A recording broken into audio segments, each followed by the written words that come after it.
Everything has to go through the main house garage with only 75,000 storage.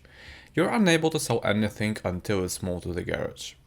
The silo, warehouse, and bonds seem completely worthless. There are trade contracts you can do to sell everything. Having only 75,000 garage space and having a trade contract for 150,000 makes this ridiculous. One such field could fill your entire garage, leaving with you no options but to sell everything right away. Nothing stays stored in the barn, silo, or warehouse. If there is space in the garage, they will continue to fill up if you're leaving stuck with no space again. It's a never-ending issue. You constantly have to sell everything to make room in a garage, making trade contracts very burdensome, and the timers multiply, making it even worse with a sort of amount of time to deliver. Although the building can be only oriented in 4 directions, it looks beautifully constructed when placed side by side with nature, including roads, electric lines, fields of specified size, window greenhouses, livestock sheds, warehouses, and employee quarters. Mesu. You can also delete roads and buildings in one go, and easily recreate them. The amount is minus. You can select crops from a wide variety of fields, assign staff and prepare materials, and the field will work automatically. If you continue to grow the same crops, the soil will deteriorate, so you need to use the fertilize or specify different crops to plant next. You can also raise livestock such as cows, chickens, pigs, sheep, goats, and sell eggs, dairy cows, wool, and growing livestock. We survive the winter mainly by crossbreeding and selling livestock. It is busy. Employees can be given housing and hired separately as temporary employees and permanent employees. The pay is quite tight, so if you hire too many people, you end up in by the time winter comes. It's the best to keep the number of temporary employees as small as possible and cut them off in the winter. We will arrange warehouses and buildings suitable for each farm, and manage expiration dates while buying and selling.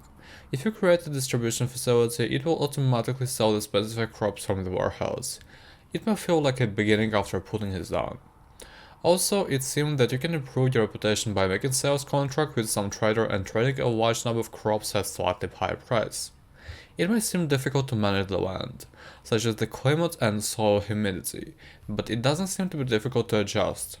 And once you get used to it, it's a lot of fun to manage. Rather than dealing with many types of crops and livestock, it seems better to focus on those that you will feel be profitable at first until you stabilize.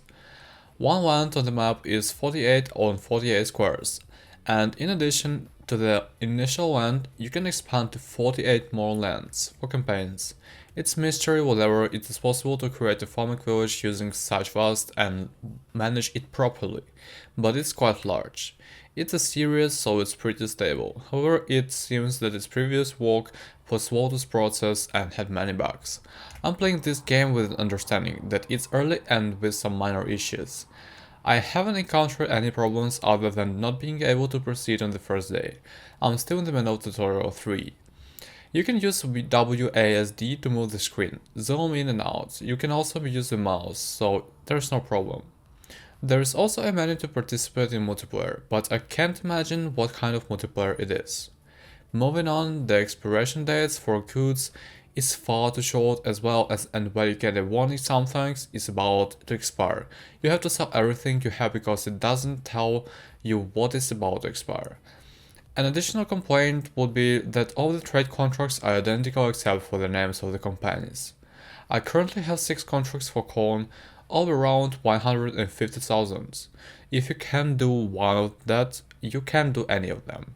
There should be a variety of contracts with different amounts. If the devs are watching this, the garage needs to be expanded into the millions and the timers for contracts need to be removed or exactly extended, and expiration on goods should be drastically extended.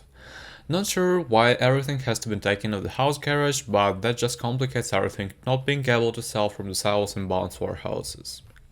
So guys, thank you for watching this review, don't forget to subscribe and hit the like button, and I'll see you in the next reviews.